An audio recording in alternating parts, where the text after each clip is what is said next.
Good morning, everyone. Before I would like to start, I would like to flash the following and see if you can read. Have you ever tried working on a homework quiz or test but nothing comes to mind? Frustrating, isn't it? Or when it's study, you're just too stressed and can't work anything out? Or you struggle getting out of bed? Or why is it that when it comes to study, you're always so tired? Or you can't sleep, so you rather be on your phone. Or you just have no energy for the day and rather lay in bed and be on your phone. Or simply just put it that you don't want to study. And all of this boils down to one thing, regret. All because we said later. Ladies and gentlemen, I am Xenn I am grade 6 and I have been homeschooling for 7 years. You may wonder what we do as a homeschooler. Of course, I also have quarterly tests. This is me meeting my first teacher who evaluated me through first grade and allowed me to qualify for the next.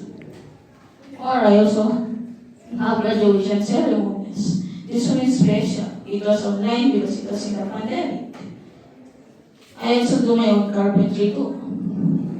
This time, I was presenting my project in front of lots of people. Now, it is my turn to review other people's projects. But as a homeschooler, I need to study every time, anywhere. You see that I can't even have a bite of that homemade pizza until I'm done. Homeschooling also allowed me to qualify for other things. I had coding classes, which I am now at level 2, which also allowed me to join training of the different IT staffs of the ALG Caldera. And also, I play drums. And since I am homeschooled, my schedule is good for learning how to swim. Even though we have different experiences, I would like to say that we are the same. I also struggle with deadlines, due dates, and with many mamas for my projects. I have no idea. And sure, that clutter. I'm sure we all have that same bodega in our houses. And since we have so many tasks, we overthink and feel like we have no time to do it. And since all of this is going on, we just say later. And that, ladies and gentlemen, is called procrastination. What is procrastination? It is simply delaying a task for different factors. Example, because you're overwhelmed or just that you don't want to do it. Just simply put that it's the act of stopping something because you are overwhelmed or having a hard time to do it. So, I am an alpha. By alpha meaning that I am a strong leader or have a strong sense of independence. But that's not what I'm talking about. I am talking about the different generations.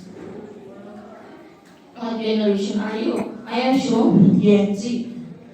We are just a few years apart, and I am almost close to you guys. And with this information, I am wondering if you are thinking, why do we procrastinate? Number one, distractions and technology. It's just beside us. On our phones, on our computers, everywhere. It can allow us to procrastinate anytime, anywhere. Also, we have psychological factors. We have the fear of failure, that we might not meet expectations, so that's why we feel overwhelmed. Or we have the fear of perfectionism. We may want to do it too perfect that we may feel overwhelmed, or we might not want to do it. We also have the fear of success. We may think we do it too good, and that some people might criticize us if we do it too well, or if we don't succeed. Or even, if you're feeling overwhelmed, you might feel that it's too hard. And then if you think it's too hard, we might think that we can do it, which teaches us procrastination. And another factor is our work-life balance. Gen Z prioritizes work and life, which And they might see procrastination as a way to get away from work or studies. They might see it as a way to relax in many ways. But since you know why we procrastinate, we might think, what are the consequences? Number one, increased stress. Of course, you have increased stress. When we procrastinate, we leave too many tasks behind. So it means that if we procrastinate too much, we have too many tasks, and it makes us overwhelmed or stressed. And another consequence is reduced productivity. We may think that procrastination just reduces tasks, but it also reduces our productivity. Procrastination isn't just in studies or work, it can also be in chores, household activities, or even if we just don't want to do anything. It can reduce our productivity a lot because it lets us fail to do lots of things. And also, a decline in self-esteem. If we procrastinate, we might think that we might have done better or we might have been better. So it might let us think that we failed or we didn't do it good enough. So it loses our self-esteem. We also have missed deadlines. Of course, we miss our deadlines because when we procrastinate, as I said, we reduce our productivity and we may also lose our deadlines, like me. If I lose my deadlines, when I procrastinate, I have to reschedule my PR, which makes me lose body points. And the next one is a strained relationship with others. Example, if we're doing a group project, we might procrastinate. And when we procrastinate, we can't do anything. It reduces our productivity and also, as I said, strained relationship with others. It can strain us when we don't do anything. Other people might not want to be friends with us. They might think that we're annoying. They might think that we're just lounging around. And since we procrastinate and I shared about the consequences, what should we do about it? Step 1, go ahead and admit if you feel some type of fear. What am I fearful about? Think what's at the core and say it out loud. Of course, you can beat a fear if you don't admit you have a fear. Or also, resist your fixed mindset of thinking. Do I say something is difficult because I've always told myself similar things are difficult? Or maybe we can put it to the front that it's our mindset. Whatever we think is what is reality. Thinking of that. If we think that school is hard, of course it is hard.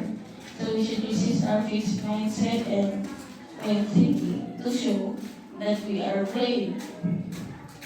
Also, how can I change if I go start over again? There's always a chance to try again. But the wisest thing is to ask help from God. Because with God's help, nothing is impossible. Or step 3, remember how it was in the beginning. Why is this so important to me? Overcoming procrastination is important so we can be successful in the future. What is at the core? The core of procrastination is failure or delaying stuff. What will I gain from solving it? You might gain failure, but when you overcome procrastination, you will get success. You would feel more joyful that you have overcome something so hard that maybe procrastination is just a defense mechanism. Or step 4, create a plan for dealing with obstacles. What are 3 things that I can do when I am faced with an obstacle? Which solutions can I brainstorm so that I have them ready when I need them? It's just like having a backup plan. When you try and beat procrastination, you should always have a backup plan. Example, once you start studying, procrastination kicks in. Oh, this is so hard. Oh, I can't do this. But at the core, you know you can do better. That's why you should always have a backup plan. But my number 1 recommendation, is to blame. And step 5, stop overthinking and start growing. What is the first step for moving forward is to take a step. Do I need to study one topic to understand it better? Of course. You need to study one topic and master it. Should I practice a skill in order to master it? Of course, I should.